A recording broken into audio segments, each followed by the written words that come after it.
ain't going back. Not gonna buy into all that. Hey, hey, ain't gonna hide, gonna let all the fears slide. Got Mother Nature, it's on my side. Got all of the loving growing inside. Hello, everyone. Welcome again to the New Now. I am super delighted and excited to be talking with our becoming good friend, Harald Kautz.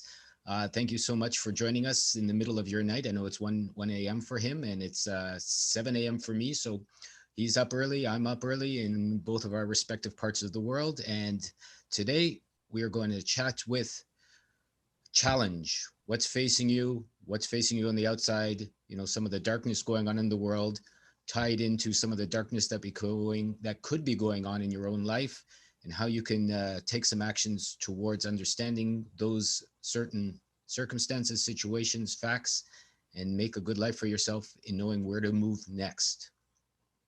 Harald, welcome to the show.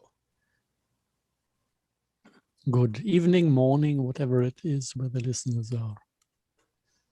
So let's talk a little bit about the dark side of life, shall we say, as we both smile into that. Let's look at the dark side of current affairs, maybe tied into the dark side of human relationships, focus that back on our lives, how that helps you in seeing what you need to do and where you'd like to go and how to make intelligent choices through the challenges that probably just about everyone is facing these days.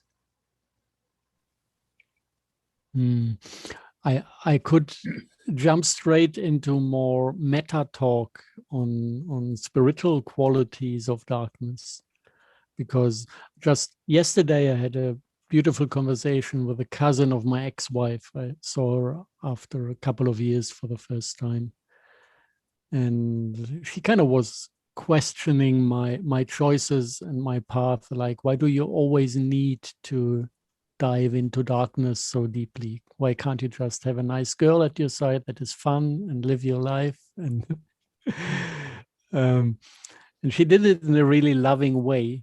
And I gave my best to explain why I'm doing what I'm doing. And when you explain things, you see clearer yourself. So what I came to as an insight is somehow there's a fake way to joy that tries to avoid pain. Kind of the belief that if you reduce pain and if you follow your disgust and move away from things that irritate you, it feels like going into blue water that feels clean and fresh and beautiful. And that is one concept.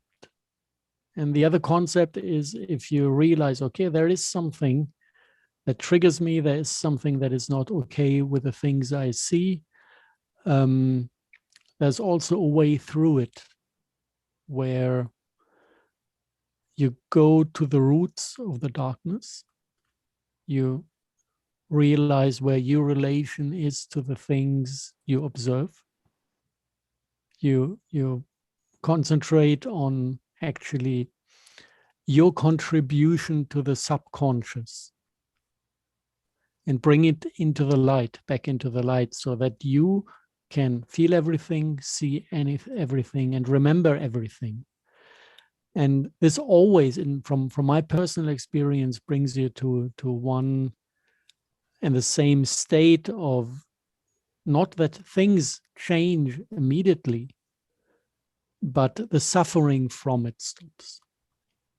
When the inner work is done, you just actually gain the ability to look at things in a very neutral way, completely in love, and feel whatever needs to be felt. But feeling then is not scary anymore. It's just like one of the emotions from the spectrum of what we can feel out of whatever, from joy to pain to fear to whatever. And then processing feelings just feels like being alive, which is an okay state. I mean, I do have preferences, of course, but if something is there to be felt, I just feel it. And then you can still laugh at the same time.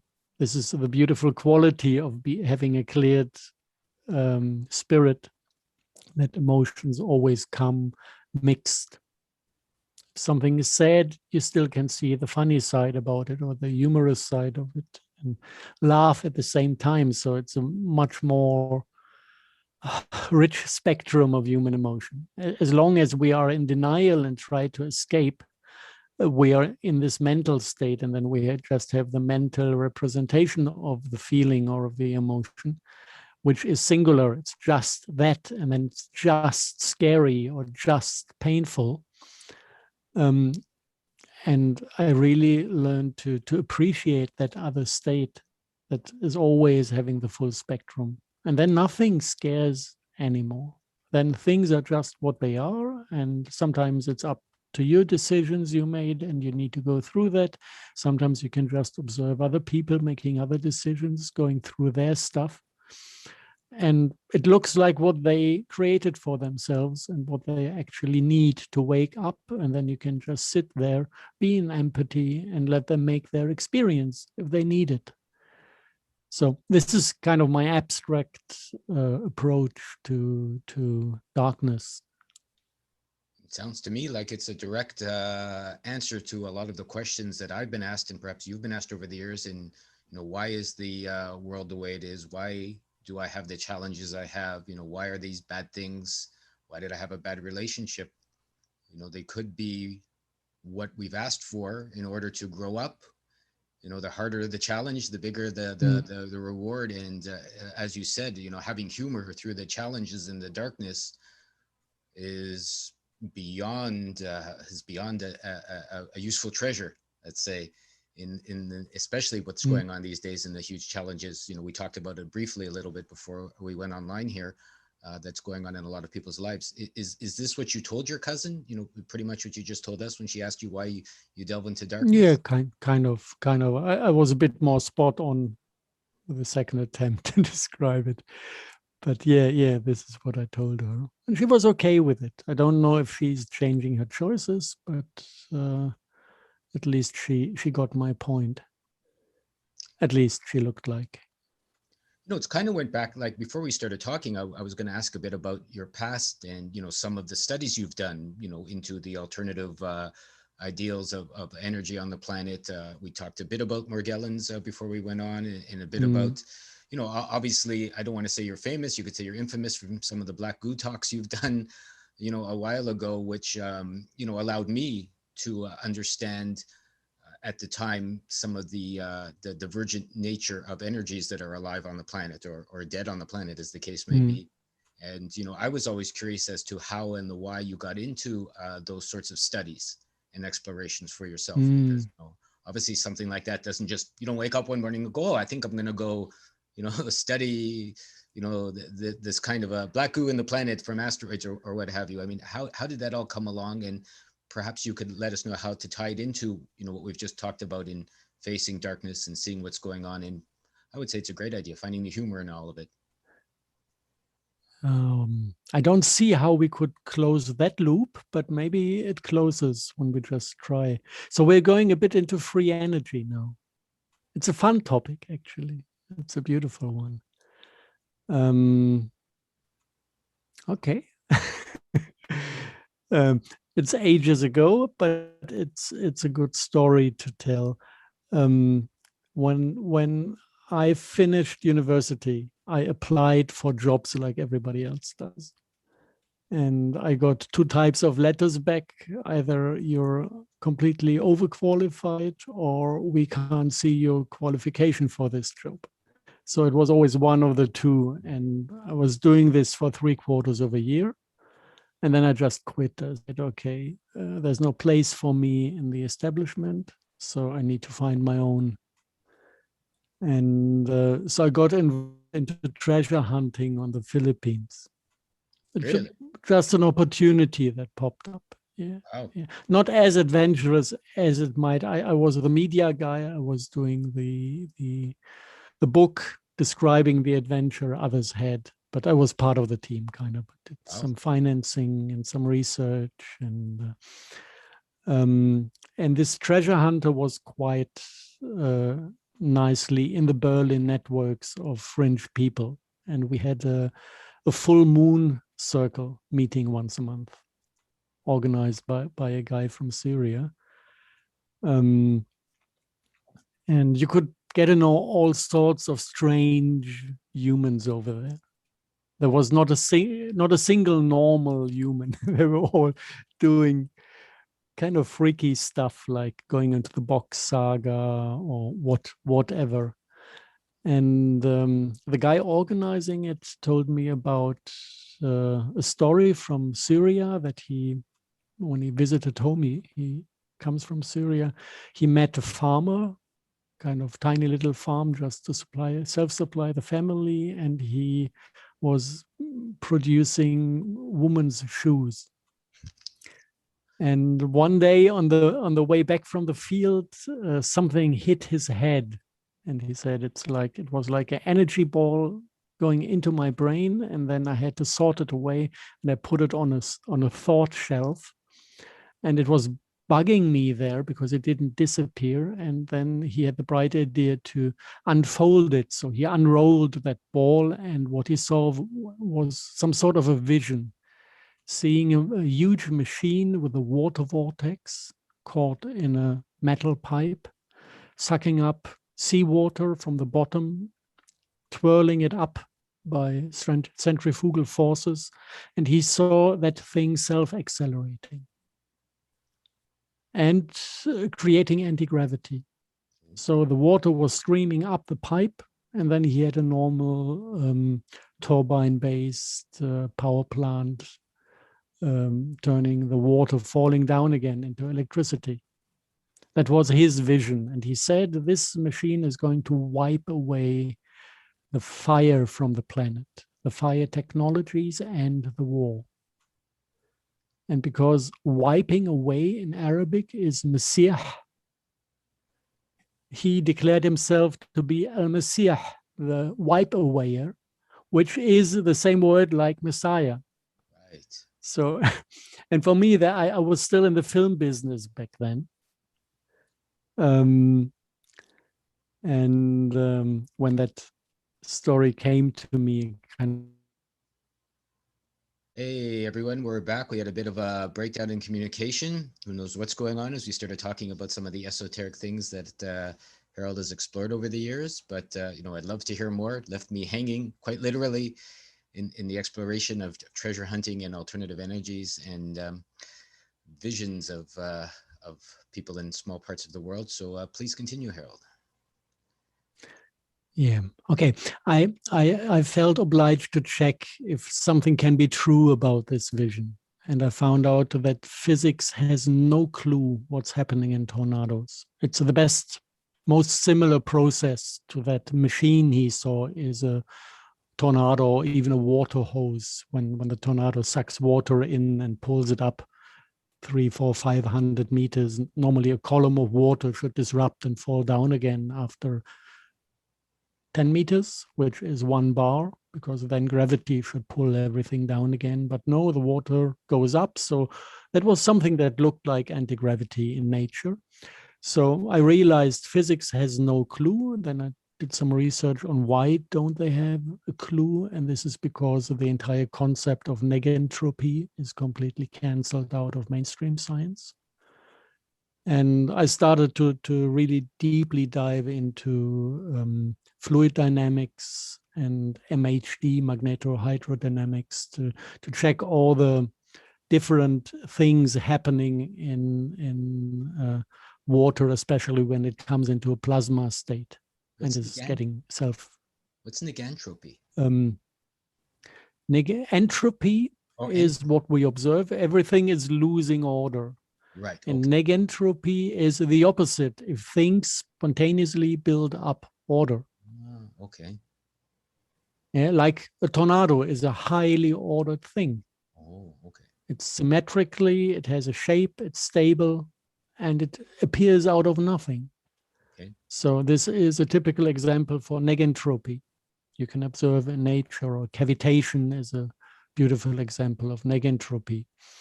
And so I started to do some work in the theory, and I started to post in free energy forums on the Messiah machine just to promote it a little bit.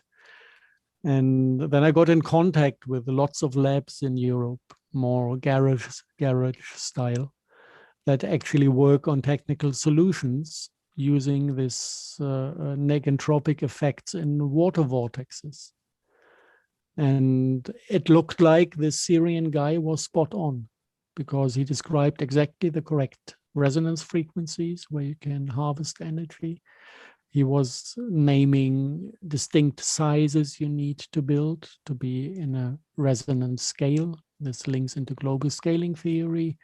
So he wasn't even able to read or write. He was an analphabet. But he had a vision that was cutting edge science from the content he delivered. And this is what brought me into this network of researchers that also did not get access into the establishment and decided to make their private science labs at home with less cash flow, but with a beautiful thing that they were not kind of all about making patents and keeping things secret.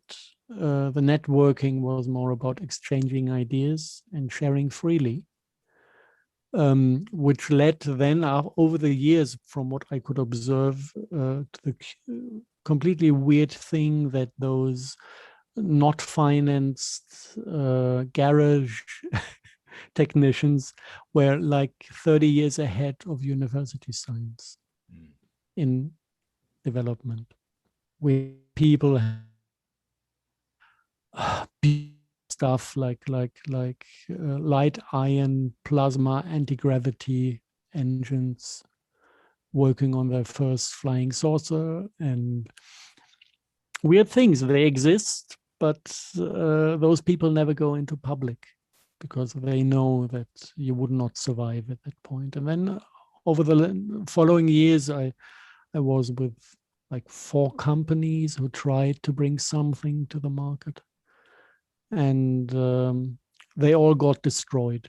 At the beginning, I was more like on this conspiracy thing that the system doesn't tolerate free energy, and then you have the agencies kind of putting their people in, or the Freemasons putting their people or activating the people in the companies involved to spy on projects and disrupt cash flow. And if nothing worked on that level, then the state authorities stepped in and did some weird things to get people into jail. And if nothing helped, people got killed, quite a few.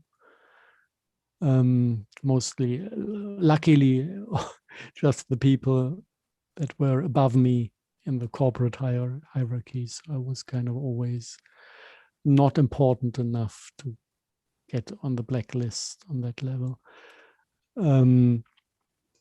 But at the end of the day, I realized this is systemic. It's not that we have kind of these incidents where things are destroyed on purpose with evil intention. It's all about scarcity and abundance.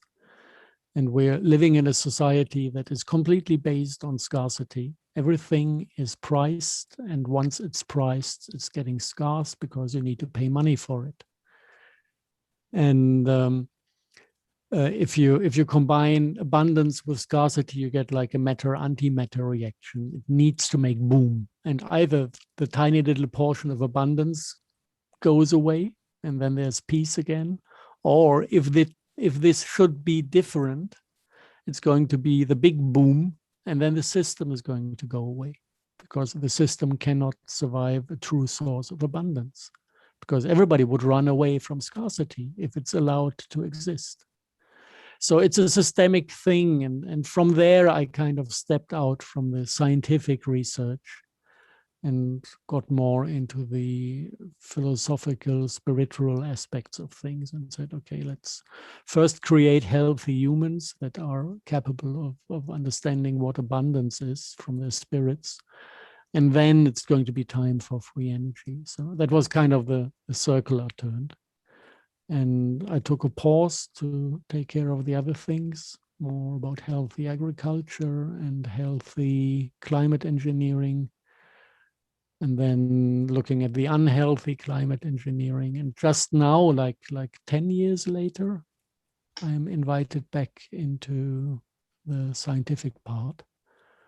And as it looks like kind of time is ripe now.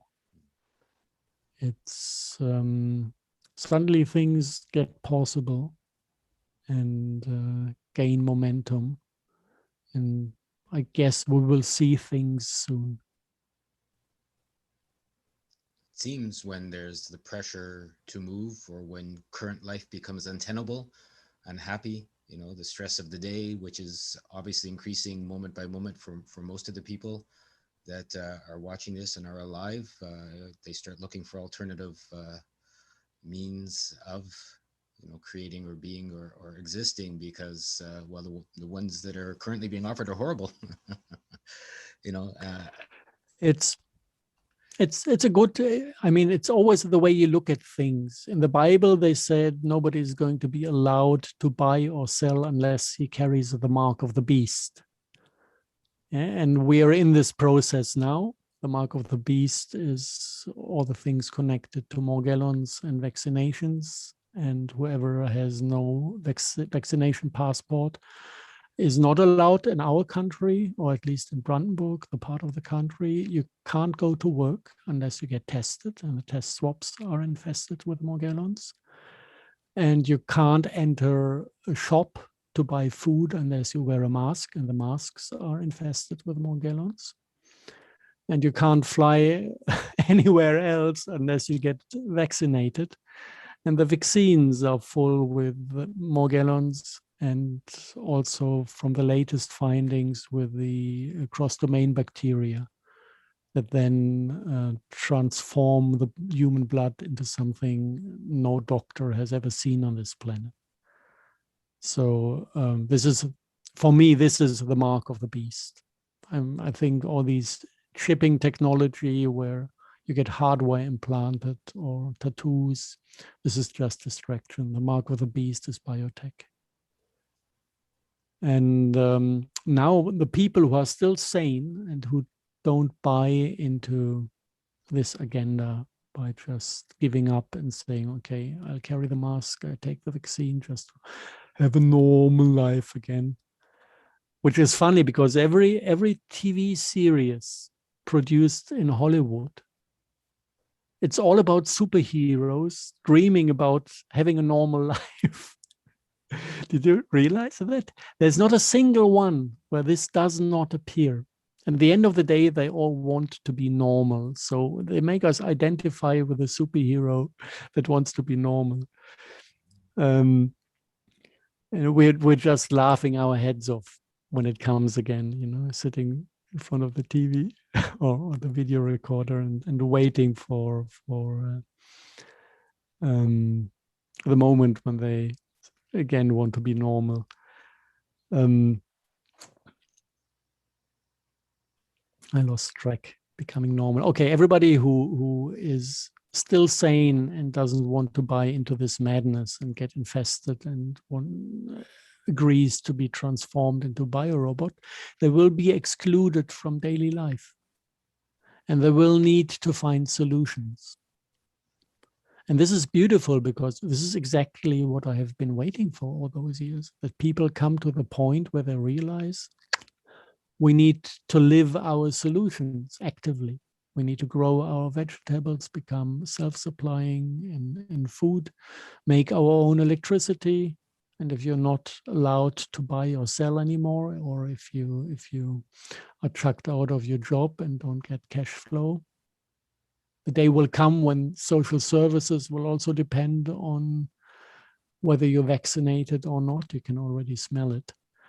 So there's a big push now into being independent and living your own solutions. And this is exactly the fertile ground I've been waiting for for given solutions that are actually there for ages to finally become fruitful. Do you think, the studies you mentioned earlier in our chat, from going through the dark energies to, being directed, let's say, away from a normal vocation of being a scientist, to make some money, as you said, you were over or underqualified, you kind of got led down a different direction, and, kind of led to all of this understanding that you have right now, in relation to what's going on in the world. How do you feel that ties in with perhaps what we talked about at the beginning of this, about noticing where you are, where you might be trapped, what's forcing you to look in a different direction, where there are shadows that need to be looked at in order to be, because, you and I are talking about some, let's say, it sounds to me like simple answers, right? You can't grow your own, you can't get food, grow your own food. You can't be part of the system, make your own system. You can't, you can't travel, find another way to be, mobile, shall we say. Now, and there are a lot of people that send me emails going, well, when I'm watching you and Harald chat, it's easy to understand. When I put the cell phone down or the computer down and I turn it off, I'm back to my life of hard answers and I'm buried in fears, for whatever reason. They have 3 children, they have a wife that doesn't listen. They're locked down in a world where, they've depended on the system their whole life. And now it's becoming untenable. What would you say in relation to what they may take as their first steps, let's say, to moving in a way that you've discussed, where they can actively pursue some of these solutions in relation, let's say, to what they may be sitting with, because maybe they have a dark job or a dark relationship or a dark... It's like with a girlfriend. If you're stuck in a toxic relationship and you don't quit it, I mean, there might be good reasons to go through processes and take it to a real end instead of just running away from it. This is something else. But if you don't let go from something you want to get rid of, the new cannot come because you're holding on to the old. How should the new come? And yes, letting go of things ignites fears. So what? Then you experience the fear and you still do it. This is what we call courage. Being courageous is nothing else. You are afraid, but you still do it. Not being afraid and doing dangerous things is stupid. Of course, you need to really know your fears, because there are different forms of fears. The fear that is some sort of respect to danger is one thing. This is a healthy one. And then you still do things and you are successful as long as you project the picture of you making it. Yeah, so whenever we go into the state of going actively for a solution, we start to go into a field of a different fear. The fear that we have when we are stuck in stagnation is a completely different thing. It's more like a blockage fear that forms a portal where we go through once, and when we start moving, actually, we go through that blocking fear, which is one quality of fear. And then when we move, of course, we face challenges. And we need to face them with courage. And this is okay. This is part of the way. And it's good to be aware enough to not fall into traps and to make every mistake only once. So you need to be cautious. And but I see one step before, because the first thing it needs is curiosity. I want to know about the place I'm living in. It's something I don't see so often. Most of the people, they are stuck in something that was not created by them, kind of an external view of the world, what they have learned in school, what they were taught at university, what their company tells them to believe in, what the neighbors would accept as being normal. So it's not even an internal picture, it's an external picture that just comply with. And when something in life appears does not match to that official version of reality, they just start looking for plausible deniability, which very quickly leads into how is that called?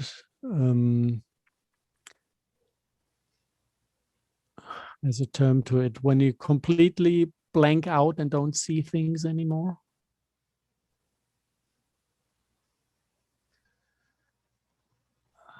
Cognitive dissonance? Beautiful word. Oh, beautiful. Yeah, cognitive dissonance. Like it doesn't fit into my worldview, so it can't exist, so I don't see it anymore. This is the second stage of not wanting to follow curiosity. And this is something I was born with. I was curious. And if something did not match into the view of my world, I realized I can see it, I can touch it, it smells like shit, it looks like shit, it tastes like shit. Okay, we had that. So it is shit, yeah, or it's beautiful, or whatever it is, when I can touch it and see it and test it, and it does exist, and what I think about the world doesn't allow the thing to exist, then obviously my belief is wrong. And I need to change my belief to the point where the thing I can observe fits in again. And this is, for me, a natural scientific approach. And I can't do anything else. I can say, okay, this is a bit far out. I remember when I, for the first time, came and on the internet came across detailed technical drawings of UFO engines. That was like I was Googling scientific terms connected to fluid dynamics. And instead of giving me water vortexes or whatever I was looking for, Google gave me UFO engines, working on the same principles. This is why the drawings appeared on Google. And I admit at that moment, I was not there yet. I was still not able to understand that technology. So I pushed it away, but at least I remembered, okay, this is possibly where it can lead to if I get a scientific understanding. And I went back to the place where my research was. And yes, now I can understand those engines and I know how they work because I studied the water long enough, but it took time. But the curiosity was driving me. This is one thing that needs to be there before anything else is there. I want to know what's happening around me. And I don't care if it looks dark or if it looks light. The opposite. I was always into the 5% of things too nasty to believe and the 5% too good to believe. This is what really ignited my curiosity, because I realized exactly those two fractions on the end of the line where exactly the things that are threatening us most and they are ignored by everyone, or they are the greatest chance and possibilities we could think of, and nobody sees them because they're out of the spectrum of the 90% in the middle. And I always went for one of the two extremes because I realized nobody else is doing it, but it could be a great chance to do it, or we're all going down under if nobody looks at it. So I did that, and this is curiosity. This is, I don't know, esprit maybe as well. And it's fun, it's beautiful. You know, I was going to ask you how our viewers could develop that ability to accept being wrong. I think maybe that's a key step in any knowledge. Obviously, is the first step. But yeah. that's easy. They're not wrong. They just believed in something.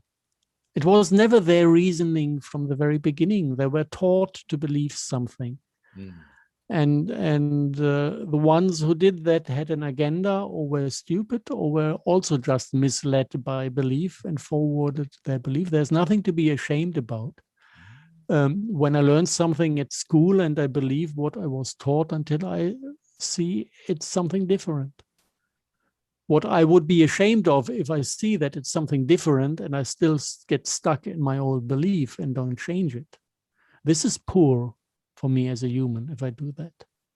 But admitting, not even that I'm wrong, but admitting or realizing, it's not even admitting because the people didn't do that. It's nothing not a crime they committed. They were taught to believe that, and then they realize, oh, it's wrong, so they can change their belief and walk away from the lies. There's really nothing to, I don't see a barrier there. It's a relief, actually. Oh, I was misled. Wow, now I know better. It's uplifting, it's great. Nothing wrong about that.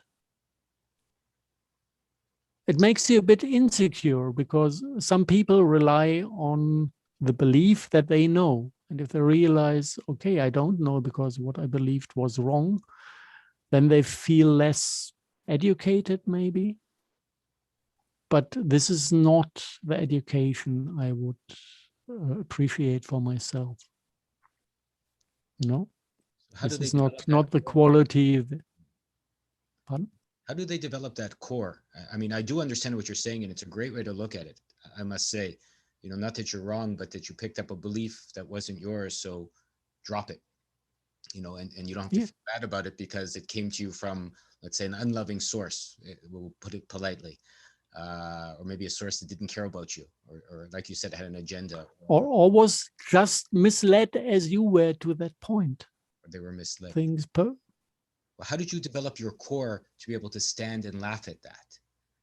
Because if your life is built on beliefs, which a lot of people's are, and then that has to be taken away or gets swept away or gets exploded away, and they're standing there, right? And maybe they haven't been making choices for themselves their whole life, or they're not aware of how to move without a belief system. Like, how did you develop the core to laugh? I've come into that same place, but how did you develop the core to laugh when your beliefs drop away? I mean, what makes it possible for you that maybe makes it a lot harder or almost impossible for those 90%?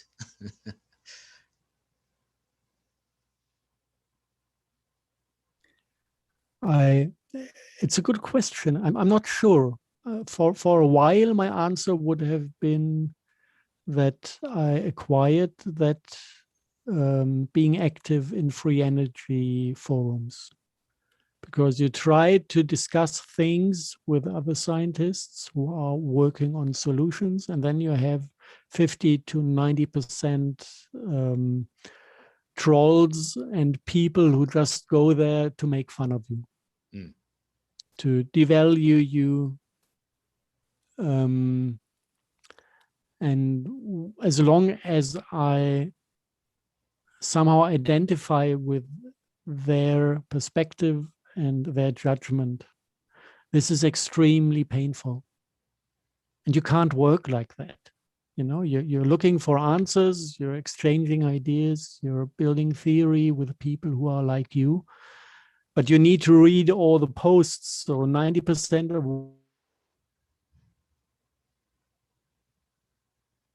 and whatever, it's just ugly. 90% of what we had to read was ugly.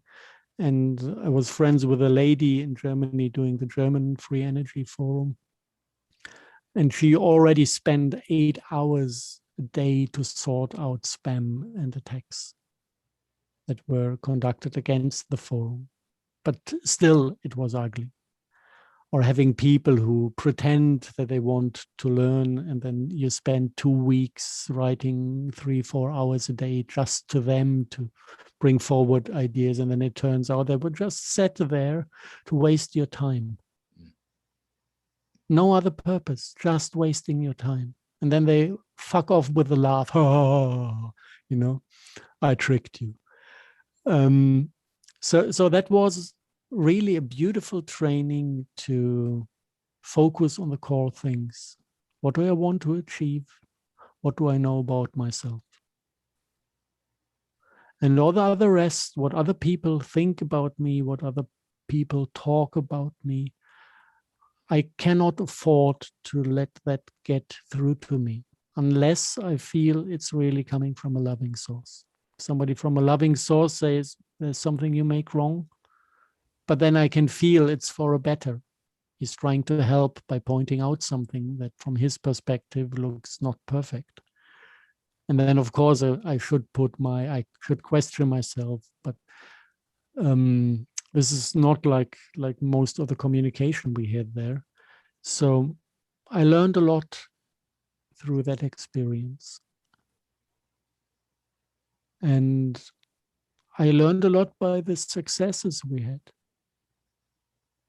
It's, I mean, they take years. Sometimes it takes years. And you know what you do is right, and you're the only one, and then you might find a few others, and then you lose them again, and then you stand alone again. But at the end of the day, once you have this experience that intuition is correct, and you feel that source of intuitive connection to the divine and to your spiritual soul plan, what you came for to do here. And I always knew that. I always had some sort of picture of a narrative holding my life together. And if I looked at the external moves, it was absolutely chaotic, but internally it was a straight development. And I always knew kind of what was coming next, and I didn't allow anyone to irritate me on that. Because I knew internally, and I don't know where this comes from. It's a good question.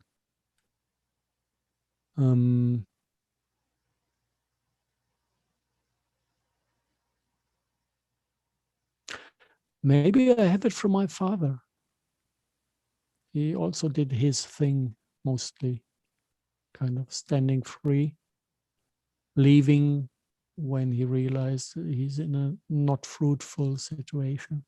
And he was doing it with ease as well, taking sometimes heavy decisions like, okay, Germany sucks, let's move to another country. So what?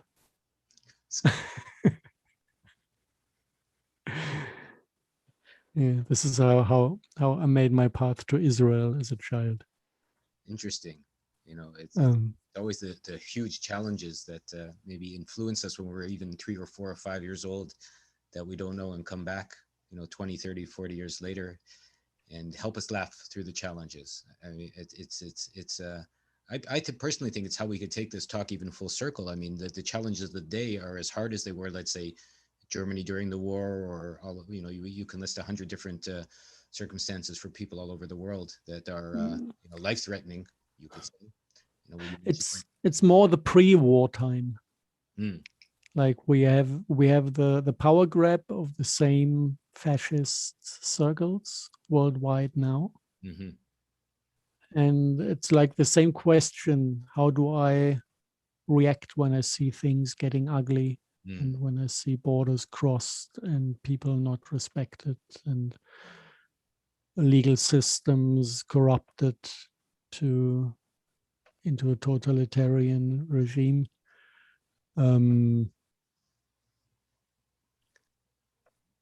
Like in Germany, you can check, I mean, people all over the world listen to us, so you can check in your countries. In Germany, we've been wondering why the color of the uniform of the policeman is changing so often. It used to be green. This is a federal thing. Then it used to be blue for a while, which we just knew from border control before, which is another branch, and the colors are somehow important for uniforms. And now they are black, so somebody did research.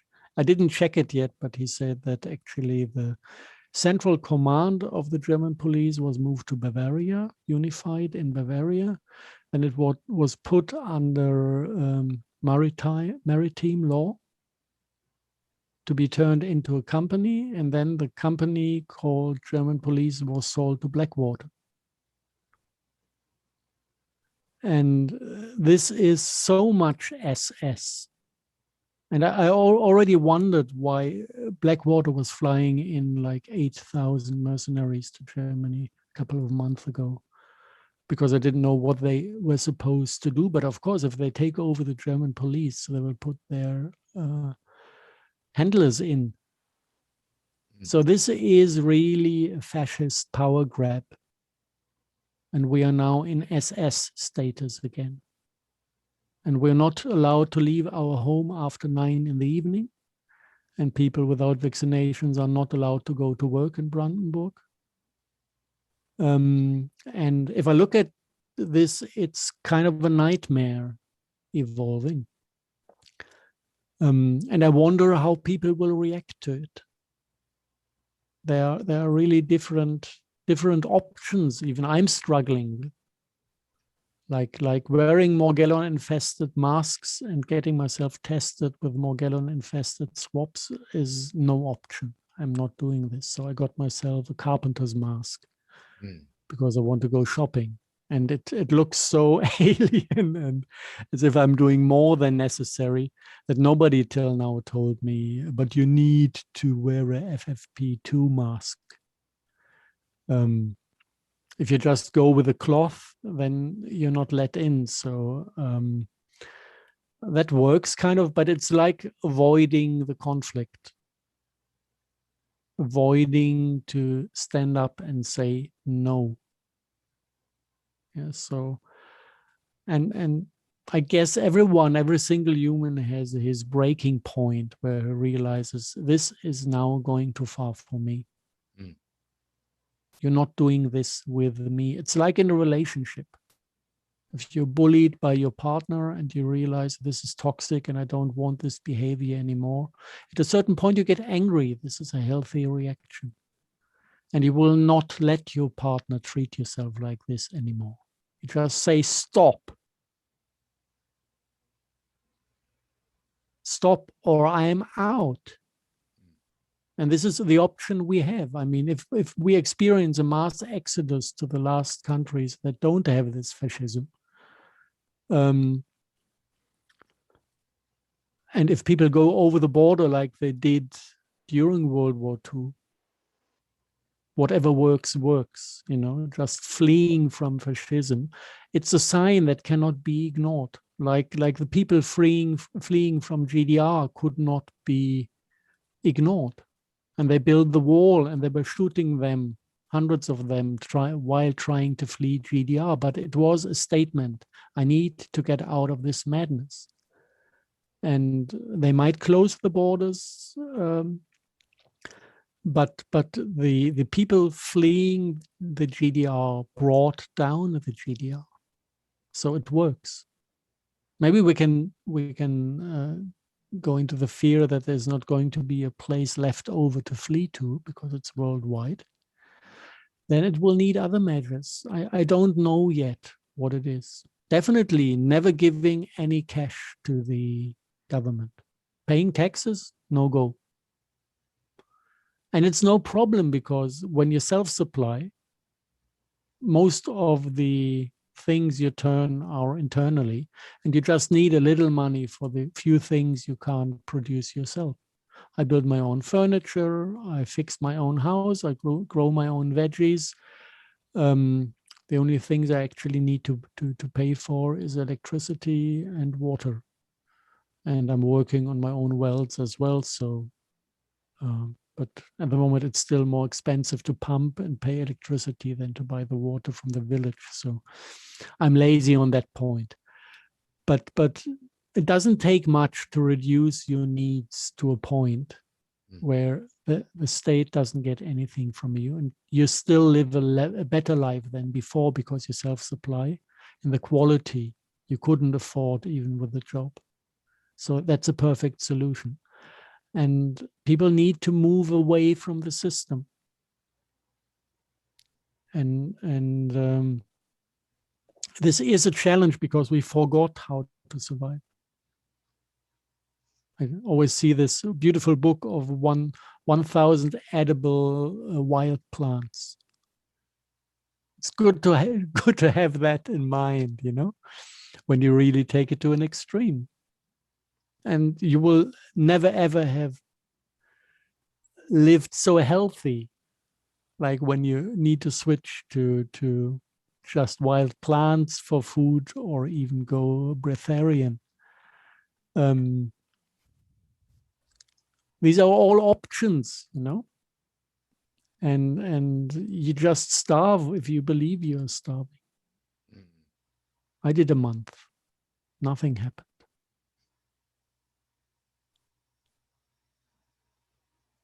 It's interesting, you know, the challenges and the choices and the curiosity, and perhaps it's because you, you know, trained as a scientist that allowed you to kind of peek under the skirts of the fascist police, we'll say, and you know, to see maybe they weren't wearing any underwear, and you don't want to look there too often. There's better places to go with your life, you know, as far as creating water, life, happiness, wealth, relationships. It's interesting. I think you've given a lot of oh, sorry about that. I think you've given our readers a lot of answers to the questions of how, why, where, what, and when, you know, with the underlying of needing some bravery to do it. The secret is that the fraction of reality you experience will adopt to what you live. Like when I quit scarcity, it was a process. It took a year, and I consciously took myself a year to not touch money. I brought myself into some sort of slavery of a company, but I was fully supplied by them as a slave, working slave, labor slave. But they were friends, so it was okay. We had our topics, but it was okay. And so I trained myself not to think in terms of money. And since then, the monetary system is out of my spirit. And since then, I don't need to work anymore. Money flows to me freely. Goods flow to me freely. Incredible things, like I need a new roof. I'm in dire straits because building a new roof is expensive. We have a storm, all those pine trees topple over, and it's just getting somebody with a big saw to saw the wooden beams out of the pine trees, and the old guy in the village decides finally that he needs to get rid of his roofing slates that he pulled off his roof 20 years earlier, and we get 200 square meters roofing slates for free. Harold, all I needed to buy was the nails. And Harold, you were mentioning, I would guess, I like to call it love currency, so something in that, you know, you found to get away from the monetary system scarcity, and you've been following your heart or your higher feelings for how you would like your life to be.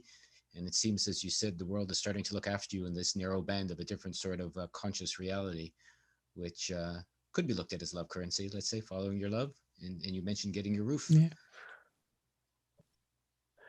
Yeah, it's about what you focus. If I would have a dream to set myself free from the system, and then I go into this trap and I say, but I need money for that. Then I put myself into scarcity voluntarily because I mentally focus on money. If I focus on, wow, I need to live in my own house to not pay rent anymore, and then I go pick flowers from the fields and go to the city and give flowers to everyone from my heart, because this is what I feel like at the moment and this is what I have to share. Then it takes a month and you get to know an old lady that doesn't have children, that asks you to help with her garden or pick some flowers from her garden as well. And then she invites you in to live in her house because she needs help and somebody to take care of her. But she's got only one room and you get the other 7 rooms for yourself. And then one day she might die. This is not what it's about, but it might happen. It happens at times. And you get the house from her. Like One house in the village we got because it was falling to bits and pieces. There were holes in the roof and the wooden beams were already rotting, and the clay from the ceiling was dripping down on the wooden floors downstairs. And I gave the lady a phone call and I asked her, would you mind me to fix your roof? Because I can't see this building falling to bits and pieces. It's so beautiful.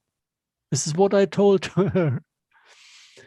And she sold it to me for like $2,000 because she realized there's somebody who loves it. She grew up in that building as a child, and she had all those customers who wanted to buy it, and they just moaned about all the work that needs to be done and looked awfully sad and angry about the mess that was there. So I got it for like nothing, and we went in with friends and we fixed the roof in 1 week. It's, you know, things happen non-linearly, and if I give abundance, my abundance to others, abundance triples and comes back to me. In any way, the universe wants to return.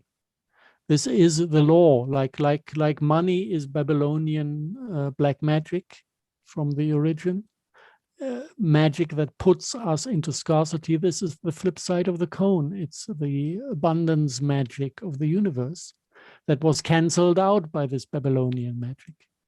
And money is getting less because we need to pay tax, and we've got inflation. This is that spell.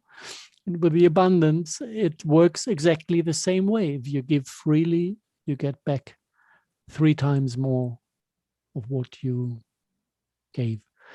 And all it needs is to train your own spirit to fully be there.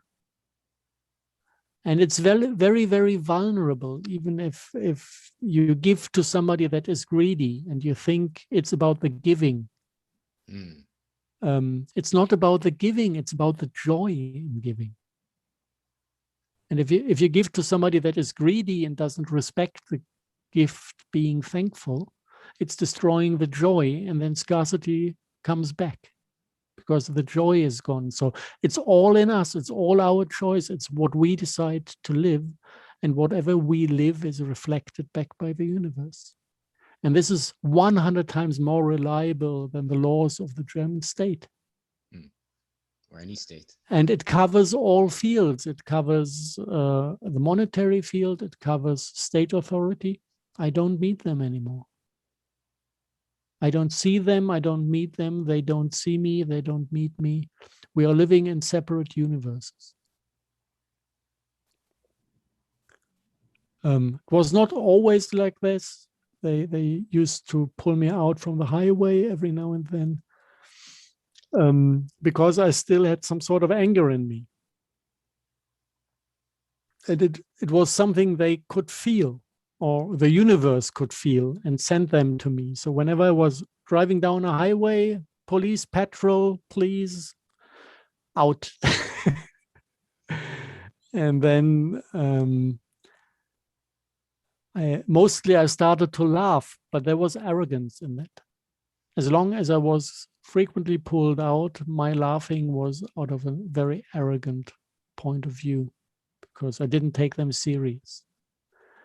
And then I swapped cars, and I had this beautiful old Mercedes from 89, old timer. And we just joked that with this car, nobody is ever again going to pull me out. And of course, first journey I was pulled out again, even with a car, even with the little doggies with a wobbling head on the back. Like looking as harmless as you can look. They pulled me out. And that time I really had to laugh out of, not joy, how do you call that? If something is really funny and you laugh from your heart, because this was exactly the opposite of the prediction. And I just shared that story. I told them that I actually bought this car with the thought never to get pulled out again. Now you pull me out. Please tell me why. Why did you choose me? And that laughter really came from my heart. And I think that was the last time it happened. Did she tell you why she chose you? Random. Just random. She had no clue. She said, well, it's in the evening. We thought maybe you had something to drink. But it was really a routine control. For them, nothing special. And it's about the energy. Like before, it also was when I was driving in front of behind the police car. You start checking your speed. Am I too fast on the road? Will they pull me out because I do something wrong? And then if you're in front of the police car and you drive as you're told to drive, you're of course too slow because nobody drives exactly what you're supposed to drive. And you annoy the policeman behind you because he also wants to speed up a little bit more. And when this is still a topic, and all the thoughts are rotating around this power play of annoying them and taking revenge on all the harassments you had in the past, then of course you pull them into your life. Because you put your awareness, you put your attention there, and you invest emotions. That's enough to pull things into your life. So this is kind of one way to get free of things. And if everybody does it, there's no resonance for global fascism anymore. Of course, not everyone will do it immediately. So we need to face some sort of transition period where some more courageous people start to do it and create their little islands of peace where there is no resonance to the evil things around. And when they see that those islands survive, they will want also to be part of that, the other ones. And then the less courageous people can step in.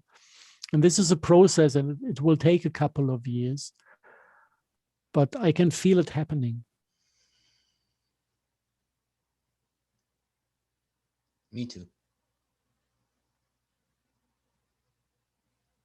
I see more and more people are waking up a little bit, gaining some courage, sharing their stories, perhaps sharing more than their stories, as you said, sharing their actions, building houses together, small bits here and there. And maybe that's how those that need to get courage can gain their own courage. You get a belief by watching somebody with a bad example. I would feel, whether it's real or not from your TV, maybe you can gain courage by watching courageous examples and then trying it out for yourself, seeing if it fits.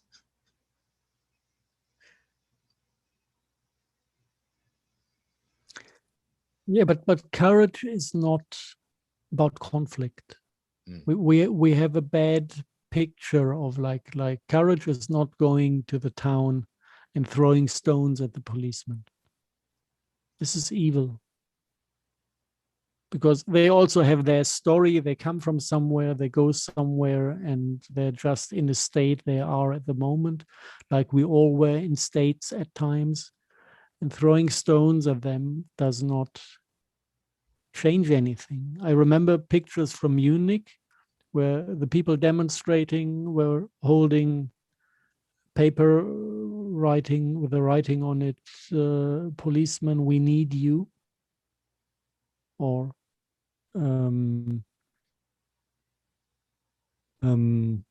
shouting it. I don't remember if it was on paper or if they were shouting it. And the policemen, being confronted with this gesture of love, they put down their shields and weapons and stood still. This is human communication. It's also, this is when you put in your heart, you kind of force the universe to obey its own rules of resonance. And it's, whenever you switch to heart communication, miracles happen. It's not a miracle. It's a miracle that we forgot about it. Because actually it's the foundations of the universe are those laws. And every single civilization, or most of them out there, are well aware of how it works. Only we are under self-made laws, because we made that decision to put them over the natural law. And now we're suffering from them. But this is self-inflicted. And we can undo this decision at any point. Step by step, one by one, we're sharing, and it's getting out there. And, you and I are talking, and how we connected.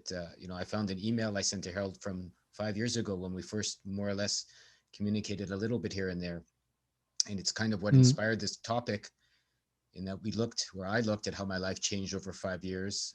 Harald maybe shared a little bit about some of the things he's been through, even in this conversation over the last 5 years. And at the time, we weren't ready to chat, him and I, because we never really did, other than a quick email back and forth every year or two. I think at the time, our lives didn't take us around till we had this opportunity where we decided, I guess, or the world decided it was time for us to connect and share our personal life experiences, and to get that out to whoever wants to watch, whether they're in Germany or Japan where I am, or anywhere else in the world where they happen to be. And from some of the comments I've seen, people are really enjoying these conversations, sweet as they are. And I find they're sweet but deadly in that, in a nice, loving way, we're talking about earth-changing perspectives and possibilities and actions for your life and the lives around you. Go to your heart. Big secret, as you said. It's a miracle that it's what's forgotten, that if you live from your heart, the world shows you that kind of reality, right? A heart-based reality. And if you live from fear, the world shows you, as Harald said, a little bit of fear with the police, and they say, hello, I hear you still have fear of me. Let's talk some more. Until, Harald laughed and realized, oh, okay, I've had enough of that. And then they don't bother him anymore. And, I found that's pretty much maybe the solution to anybody's fears, is look at it till you're done looking at it, until you've had enough, until you figure, okay, that's enough of that. Maybe it's time to ask for a different sort of experience in my life, and to see, and if there's one thing I find, Harold, what do you think that our viewers could take away from this? It's that it's possible, to put the fears down, go to your heart, and see where that can lead. It's not an impossibility, because I hear so many people, what are you going to do? Nothing you can do. This is the world. This is everything. It's the same everywhere. I was talking to my father even before I got on this topic with you, because, I watch TV. It's the same everywhere. What can you do? And maybe we see that it doesn't have to be the same everywhere, because inside of you, it can change, and then it won't be the same everywhere. Not in my bubble. And everybody has this bubble he defines around him. This is kind of, it needs, or for me, it needed this realization. I experience what I experience because I am who I am. Taking over responsibility for my bubble. And then it's a bit rude towards myself, because suddenly I'm to be blamed for everything, but nobody's blaming me, because I just do this for myself. And if I don't blame myself, if I accept the things like they are, this is where I come from, this is where I want to go to, this is where I stand now, and where I stand now, this is what I get reflected. It's a beautiful service from the universe to show me who I am if I don't understand, and then I can start working on things. And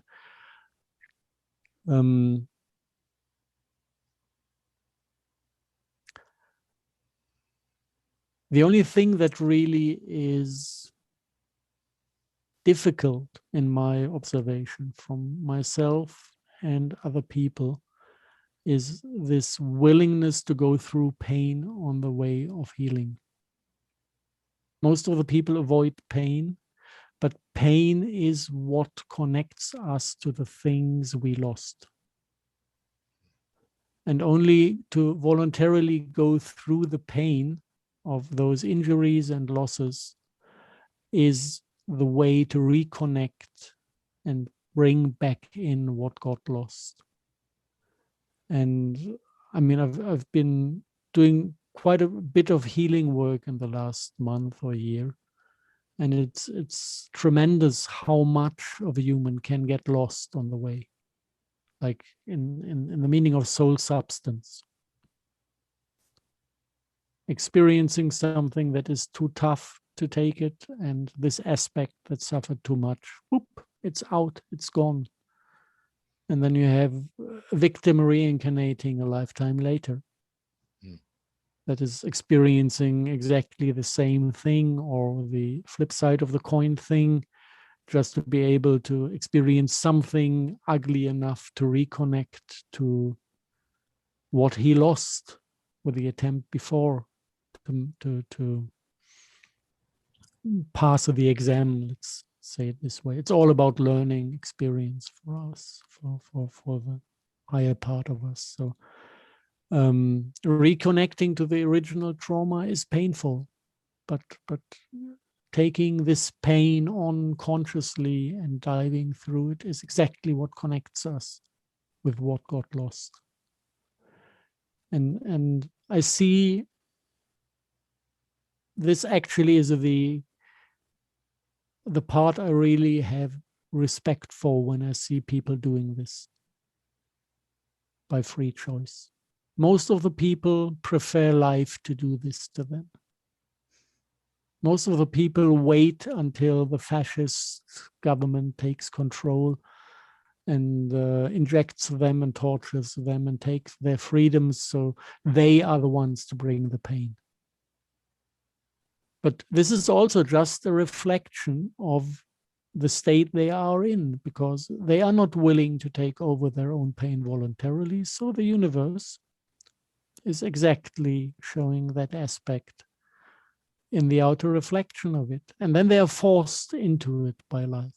And then they get another chance to reconnect or not reconnect, or put another trauma on top and lose even more parts of their soul, because they still reject feeling. Free choices, a lot of them, but this is the mechanism behind. So if life is not as beautiful as it could be, apparently, too many people still need that reflection of ugliness to find what they lost of themselves. And I always recommend the voluntary way.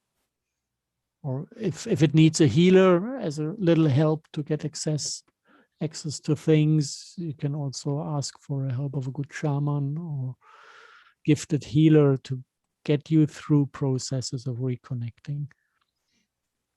But what I really honor is the courage to go through those processes voluntarily. It's much more aesthetic than to have it on the street. That's for sure. And it's sweeter and it's faster and it's more rewarding, I would find. Yeah.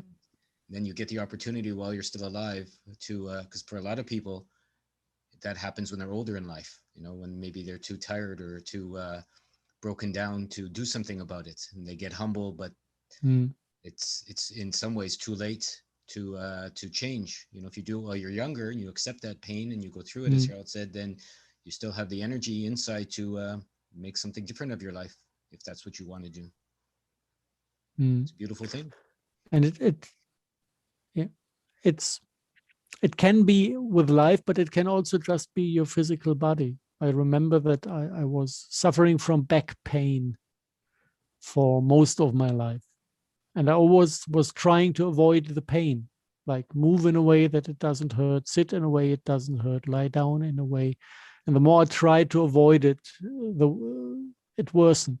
It got more and more and more. And when I realized how this works with the pain, that pain is healing.